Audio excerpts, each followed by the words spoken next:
So thank you to everyone for jumping on this today. Hope everyone's enjoying the isolation life at home, but it does allow us to do things like this, which you might not necessarily get to join. So try and take the positives from it all, I guess. So my name's Tom Finch, and I'll give a little introduction about who I am, what I do in just a minute for anyone that doesn't know who I am, which is probably most people on here, to be honest. And today I'm going to be talking about how you can accelerate your adoption of Kubernetes with Chef, and particularly what can it do for you in your container solution. I'm not going to be focusing on how we make Kubernetes better because it's a pretty awesome product, but I want to talk about how we can feed into the entire process and hopefully make that a little bit easier and a bit better for you. So a tiny bit about me. I'm one of the solution architects at Chef in EMEA, based out of the London office, but not at the moment, based out of an office in the middle of the countryside in Buckinghamshire. So it's probably pretty unique for Chef. I'm a big sports fan, like all sorts of different types of sports. Also come to the conclusion that I am a bit of a geek. A few people on here know I've just had a gaming PC delivered, which I've been waiting for ages. So I'm kind of spending a lot of time on that at the moment. New dad, got a 9-week-old boy in the room next to me. So if you hear any crying, that'll be him. Becoming a dad was actually quite useful for this talk, and I'll go over that a little bit later, but I managed to get some cool stuff done. Well, I thought it was cool in my paternity leave that kind of helped me put this thing together. Shameless Twitter plug.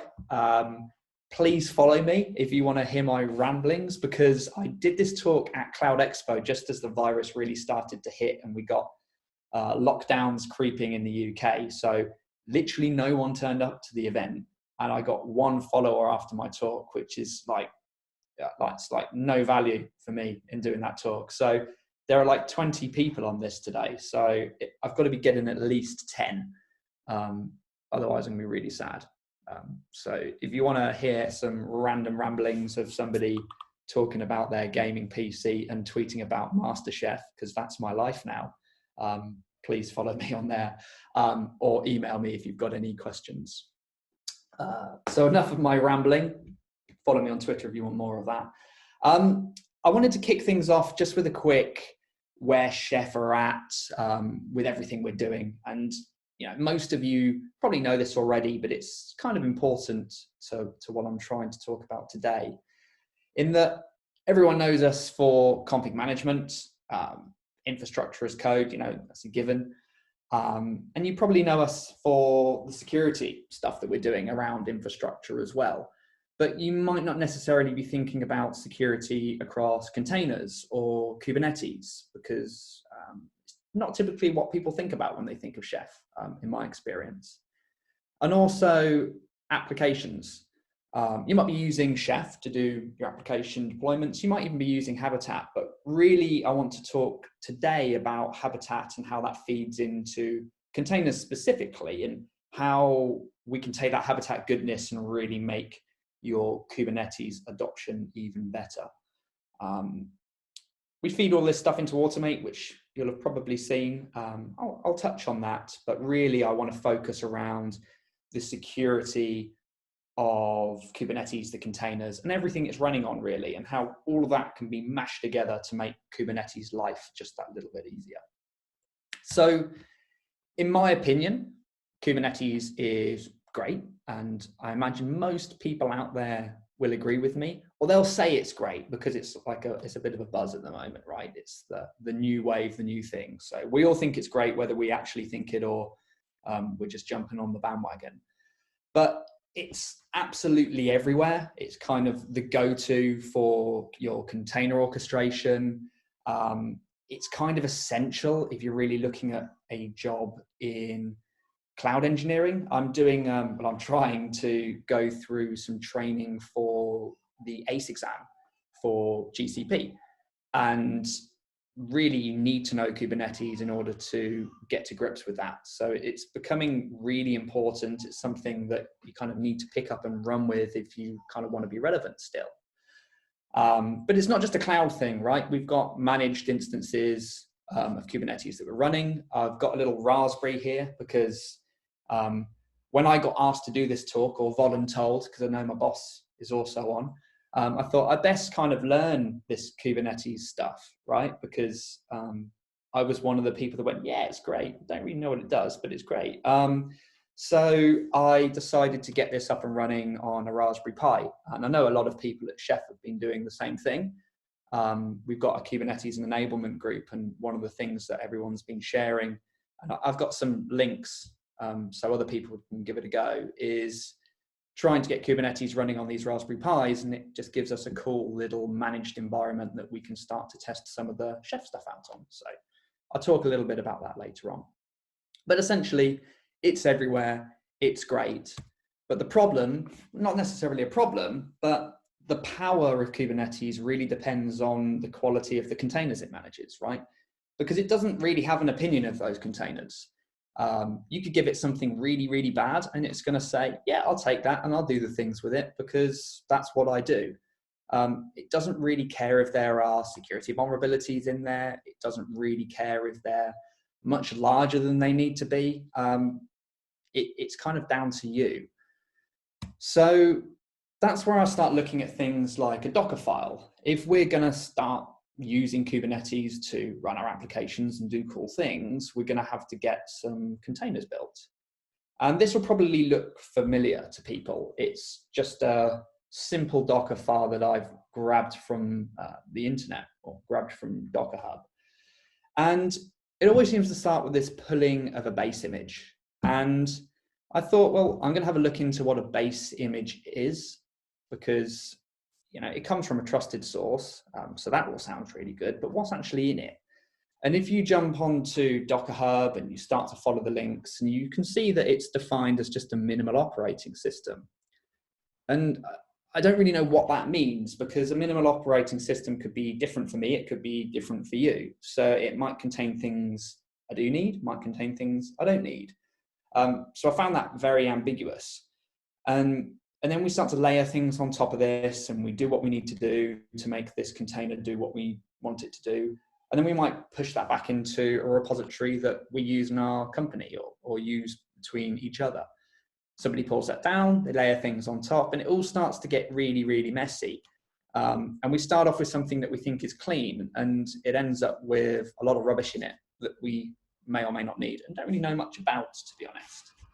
So if we look at how these get built up and why they get a bit messy, we can look at this little triangle we've got, because you don't have to just limit this to containers. This could be a virtual machine. It could be a bare metal machine. I mean, I don't really care. But for this, let's just focus on containers.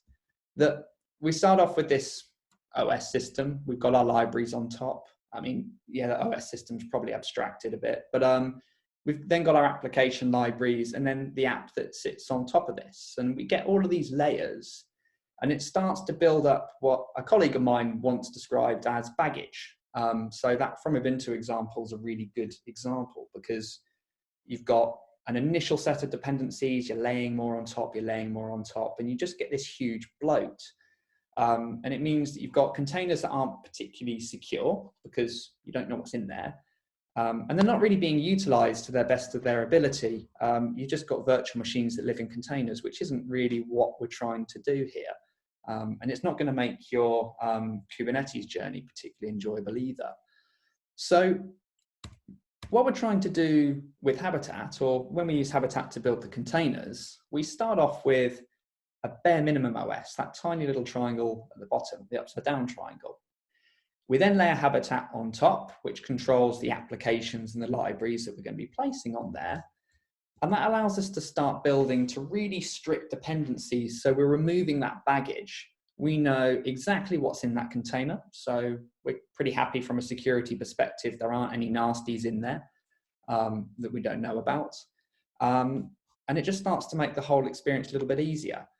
When I talk about that nasty vulnerabilities and things like that, I forgot to mention it. When we were looking at that Docker file and talking about that base image that we pull, if you just do a quick Google search on Ubuntu Docker base image vulnerabilities, there are a lot that come back. And especially if you look at the standard node container that people use, The number of vulnerabilities in that is astronomical, which is pretty scary considering these are the standards that they're putting out for people to use. So what we're trying to do here is really limit that to what we need, and also have that real granular level of control into what we're putting into those containers. So that's the idea.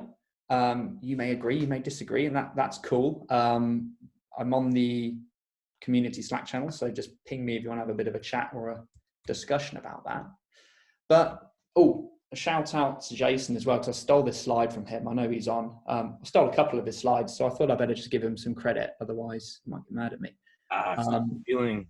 But essentially, we really want to know what's inside these containers. So Habitat allows you to build your container image to the specification that you're putting down. So you only include the minimal libraries that you need. So you're not getting these huge bloated images that just blow your overheads maintaining those. And you can start to feed into the automation that you want to use. And I've got some diagrams that show that as well. So you can automate Docker itself. You can start to automate the upload of those containers to the registries that you want them to be in. So let's take a look at the how do we do it. You may have seen a plan file before, you may not have, but everything in Habitat starts off with a plan, and it's pretty simple to write. It's either Bash or PowerShell, depending on the flavor of OS that you're working with. And we've got a bit of metadata in here. But then we've got the dependencies that we need for our app. So this is a Java app, just a simple Java web app. We need Tomcat to run it. We need Java to run it. And to build it, we need our development tools, and we also need Maven. So a really cool thing about Habitat, and a cool thing about the way that we manage these dependencies, is we manage all of the transitive dependencies that sit under these. So Maven, for example, we could jump out to the depot. So the depot is essentially where we keep all of these dependencies as Habitat packages. And if we take a look at Maven, you can see everything that comes along with this that sits underneath. So even low-level things like glibc are all going to be controlled using that dependency management that we have. So if we do get things like vulnerabilities in any of these particular packages, we can update them and they'll eventually work their way over to our plan. So pretty neat. And we can also ditch these build dependencies out once we've done the build of our app. So we don't end up with a container that has all of the build tools in, because we don't need them to run our app. So really keeping to that ideology of stripping it down to the bare minimum. We've also got some binds in here to expose the app to get to it, and the database ports that we're going to be connecting to. And then in Habitat, we can define the build and install steps as well. So these will just be lifted from your runbooks that you've got already. It's nothing spooky. It's just going to be Bash or PowerShell with a few variables thrown in and some templating as well, just to make our lives a little bit easier. But essentially, we run this. The output is going to give us an artifact, which is a heart file, which is great because it can be managed through a pipeline. But we can then run an export of that heart file out to a container. And that container image is going to contain just those dependencies that we've specified in the plan. So nice and condensed, nice and secure, because we've run all of our testing and we know what's in there. So when we start feeding it into the wider environment of deploying it to Kubernetes, you can see this little diagram that I've got here. We could be checking our code for our app into GitHub. That could kick off a build, whether that be a build on your local system or a builder that you've put out on a different machine, or using the SaaS service that we have with Habitat. We can go through and build that app and then export it out to a container image. And that image can be uploaded to the registry of your choice. It could be any of the clouds. It could be Docker Hub, doesn't really matter. And this is where Kubernetes can pick it up and it can do all of its cool stuff. You'll see down here on the master node, there's a little operator section. There was experimentation, and I know it's out there, of a Kubernetes operator, and there are people using it successfully. Some people aren't a fan. I've not dived into it hugely, so I can't really give you my opinion on it. But if you want to know more, ping me and I'll find someone that knows more about it. But I know it is out there and people are using it. But really my focus here is to provide Kubernetes with the containers it needs and make sure they're in the best state possible once they get there. Now, once they get there, we really want to look into being able to scan them ad hoc, see what's actually out there. And that's where inspect starts to come into play. So we can use the Docker APIs to run some scans against live containers. So if we want to check which versions of dependencies are running in our fleet, we can quite quickly and easily do that and pull back any information. So when someone comes along and says, we've got a vulnerability in this, whereabouts is that in our fleet? For most people, that's quite a hard thing to answer. And you might end up rebuilding things you don't need to rebuild, or rebuilding them and still having the same issue because you're not really sure what you're looking for. So this is all pretty cool. We've got benchmarks that you can pick up and use, so you don't have to write your own inspect tests, or you can mash the two together. But essentially, it's a way for us to scan what's currently out there, and also something to do when you're just working locally, developing on your machine. So if it's going to end up making its way out to production, you can run some scans against your container there and then. Just start shifting that a little bit left. So this is when we start to think about, okay, I am happy with the containers from a dependency perspective. Not many vulnerabilities in there, or none, hopefully, because I've specified how I'm going to build it. We're happy with the containers, whether they're out there or whether they're being checked as we're pushing through the pipe. But now we need to think about Kubernetes itself. And this is where my little project came in, because I was on paternity leave when my little boy was born. And obviously, like all good solution architects, I decided to get a Raspberry Pi and get Kubernetes running on it, because that's what we all do, because we're cool. So you can see the little guy there just on my desk. He's moved to under the desk now. But essentially, I wanted to look at running some profiles against this self-managed Kubernetes service that I had running. Just for anyone that's interested, actually, down at the bottom here, I've got the link to K3S. It's like a lighter weight version of Kubernetes to install on your Raspberry Pis rather than the full fat version. Give it a go, because there are some really good tutorials out there to get up and running with that if you're interested, or just ping me and I can tell you about my woes of trying to do technology. But essentially what I did was I decided to start running some inspect tests against this master node that I had set up. This is very small, and I apologize, and I've got some scans that I ran on my machine earlier to show you as well. But essentially, this is a small little inspect test that I nicked from a blog, and for a particular CVE, just around looking at the Cube version to see whether it was vulnerable. Really little simple example. If I look at the examples that I was using earlier, I've got that Cube version check, and I've also got another check that was in the same blog about the aggregated APIs and if they're in use. Essentially, all of these can be written by hand, or you could just pick them up and use the CIS Kubernetes benchmark that's out there, written by the community. We've got our own version in the works, I think. But you can just pick this up and you can run it against your own managed system, which is great, because it's not something we would typically think of. People get caught up in this Kubernetes world and the technology and think it's great. Don't really start to think about well, is it secure? You think about the infrastructure underneath it sometimes, but when you're running Kubernetes, you sometimes overlook it. So worthwhile getting in place if you've got these managed systems. Just follow the link to that DevSec repo and you can pick it up and you can run with it. Didn't run it on my little demo because there would have been too much information coming back to actually keep it on screen and to show you. And then we can start feeding this all back into Automate, right? Which is where we want to get to, because it's a little bit easier to understand. Putting everything in a dashboard is a lot nicer than just looking at these outputs in command line. We all love command line. I know we spend a lot of time in there, but there are people out there that want to see pretty diagrams and pretty dashboards. So always get it feeding back into there as well.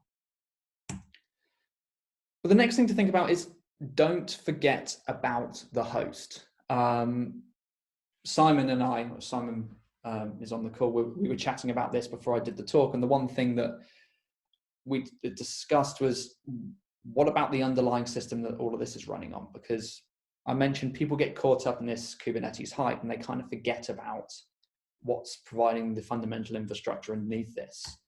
So the takeaway is, don't be like me, because I decided to just run some baseline inspect tests against my Raspberry Pi, and my Raspberry Pi is not that secure. And unfortunately, it's still not very secure, because I came back to work and I had to do a real job, and I couldn't start to put some checks in, put some chef code in place to harden this. So might end up having to have another child so I can get more paternity leave and get that all set up, or just find some time over this weekend to do it.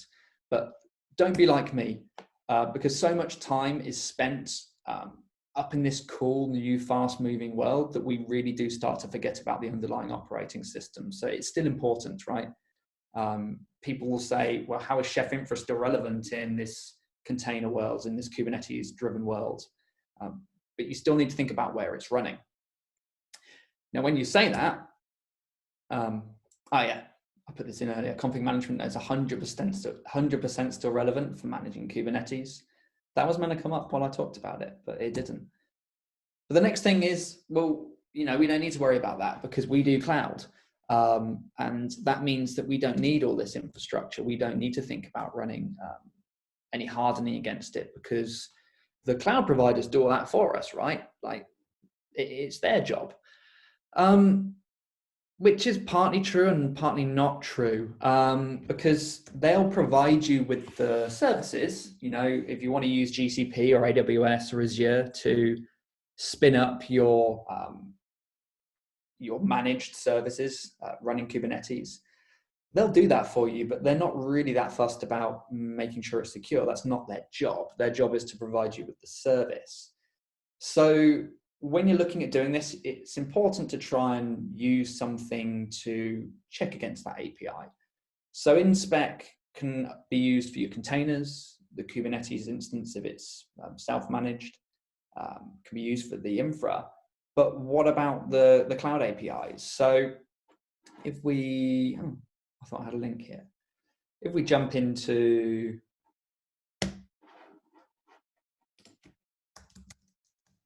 the inspec website, we can take a look at the docs. We can take a look at the resources that are in here. We can pick on something like AWS, and we can look at I've definitely gone past it, EKS cluster resource. So take a look at this if you get the time. We can use these resources to start building our tests to make sure that the cloud is configured in the correct way, that these services are secure, which is really handy because, one, you want to be secure, and two, you might have a security guys that say you can't use this cool new feature because we don't know whether it's secure, and you need to do X, Y, and Z before you can do it. So you say, that's fine, Mr. Security Person. You tell me what we need. I'll write some human readable code and we can run it and we can all be happy and do Kubernetes together. So it's important, because I think a lot of the time people just assume that because it's out there and it's being managed by someone else with a really powerful name like Amazon or Google, that it's secure, and it probably isn't, because it's not their job. So you want something to check it. So yeah, I've put some links for further reference. I thought I had some more slides, but I do not.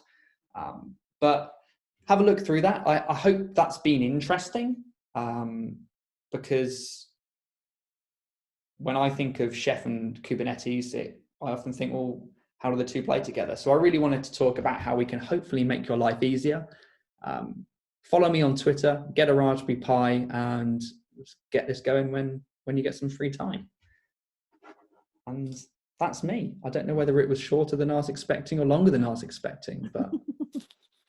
No, that's awesome. Does anybody have any questions for Tom? Could be anything. You could tell me, no, you're stupid and you're wrong, and I don't agree with anything you've just said, and that's fine. Well, let's not go there. Or even any Raspberry Pi questions out there? Does anybody else do anything with pies? Be gentle with those. I'm not an expert. Yeah, so running K3s on your Raspberry Pi. Which Raspberry Pi have you got? The 4. Cool. 4 with the chunky RAM, so the 4 gig. Yeah, I was going to ask, do you need all that RAM? Probably not. But, more RAM, I'll always go for more RAM.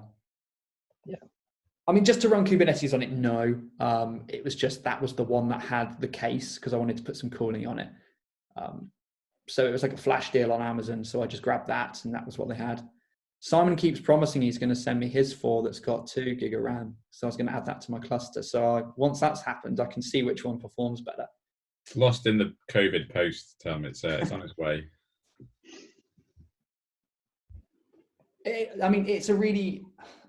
I need to stop saying it's a really cool thing to do because I understand it really isn't.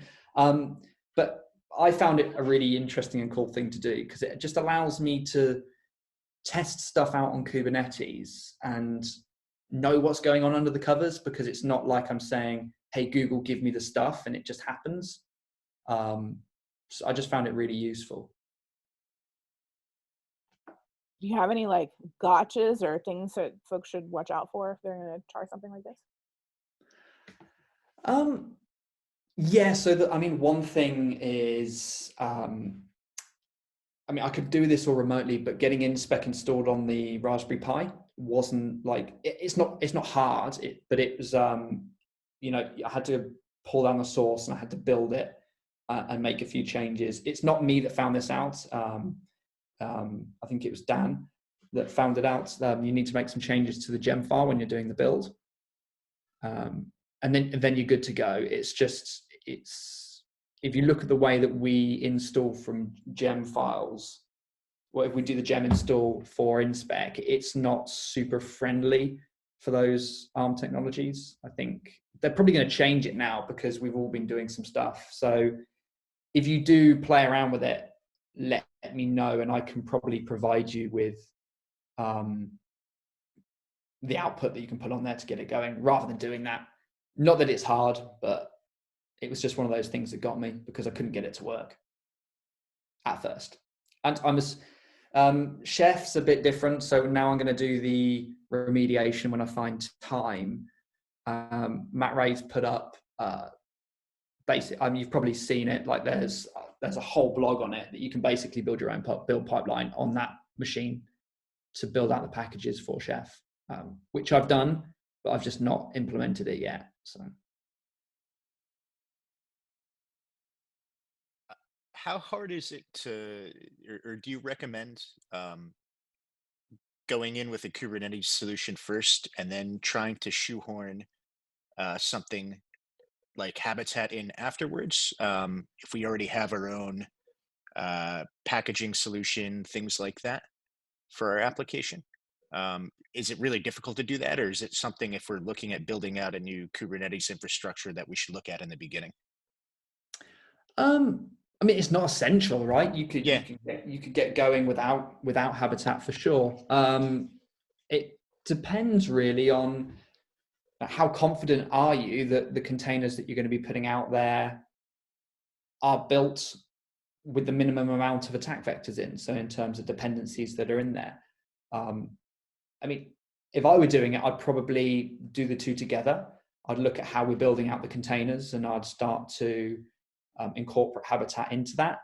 But you don't have to. You said you've got a homegrown dependency management system in place already. Yeah, we have. I think that would be the best way to put it. Yeah, something like that. You have to grab Habitat and give it a go, right, and see which one works better. Yeah. Do you have? So Habitat, I think it's something that we've looked at a couple times, and to be honest, I'm still not 100% sure where it would fit in with us. Mm-hmm. And like where the real benefits were. You touched upon it. I know that wasn't the main point of the talk today. Do you have any good resources of like an intro to Habitat, things like that? if you know of anything aside from just the chef docs that you could provide, anyone who did any good blog posts on it, things like that. Yeah, I mean, learnchef.io is like the best place to go to, right? Because we've got tutorials that are on there for Habitat and building out some plans. But I'm happy to post some stuff up afterwards that I found useful, whether it be blog posts or links to stuff that you can do on Learn Chef. Have you looked at Learn Chef for it at all?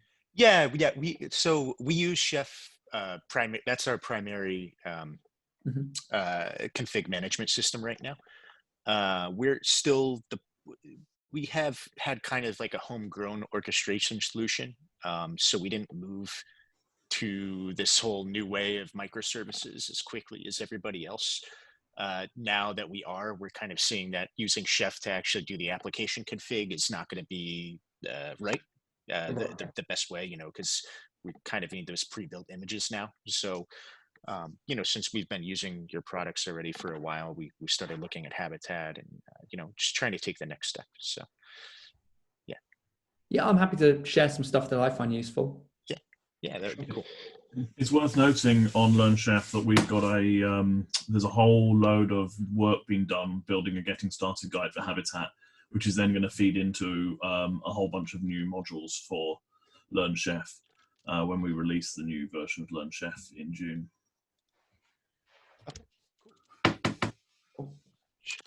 Yeah, thank you. Yeah. Hopefully it was useful. It's something I enjoyed playing around with.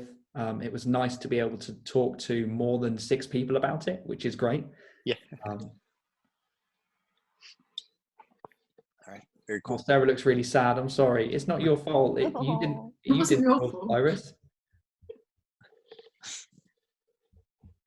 I don't know if anyone else went to Cloud Expo, but it was not very well attended. And now it's a field hospital. So. Yeah, it's probably fuller now than it was then. So. Yeah, true. All right. Any other questions? Awesome. Thank you, Tom. Sarah, wave Sarah. She has kindly volunteered. If anybody's in the UK or Europe, she has a stash of chef swag under her feet. So if anybody would like to request some swag from Sarah, ping her on the community Slack so she can clean out her space there. Another ordering does ship, but she has stuff closer to you. All right. Anything else? Hey, awesome job, Tom. I'm off shopping for my Raspberry Pi stuff, so I'm going to hit you up with my list, and you can validate what I'm buying is the right stuff. I'm totally stoked. Thanks, man. No worries. All right. Thank you, Tom. Awesome. Thank you, everybody. See you next week for Alan Lubin and Habitat with Azure DevOps. Take care.